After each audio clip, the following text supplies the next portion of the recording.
বাংলাদেশের দক্ষিণ পূর্ব প্রান্তে পাহাড়ের কোল ঘেঁষে বিস্তৃত বান্দরবান যেন এক প্রাকৃতিক ক্যানভাস, যেখানে প্রতিটি রং, শব্দ এবং গন্ধ ভ্রমণ পিপাসুর হৃদয়কে ছুঁয়ে যায়।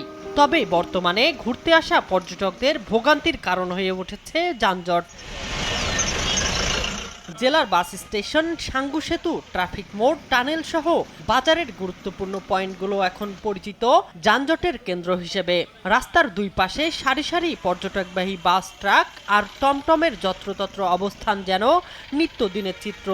এমন অবস্থায় জরুরি প্রয়োজনে ফায়ার সার্ভিস কিংবা অ্যাম্বুলেন্স যেতেও থমকে যেতে হয়।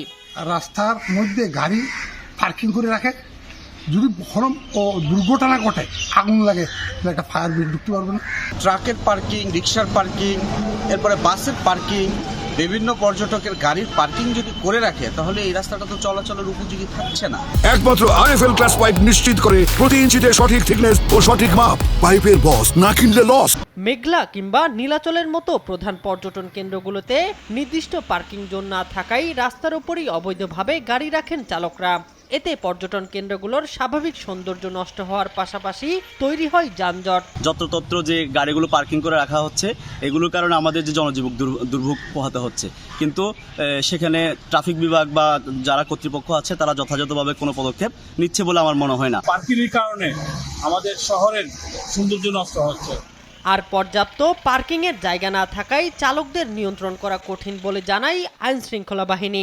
রাস্তাঘাট সংকুলন না হওয়াতে এখানে কিছু জ্যামজট থাকে, তারপরে আমরা নিয়ম করে দিচ্ছি, রুলস করে দিচ্ছি।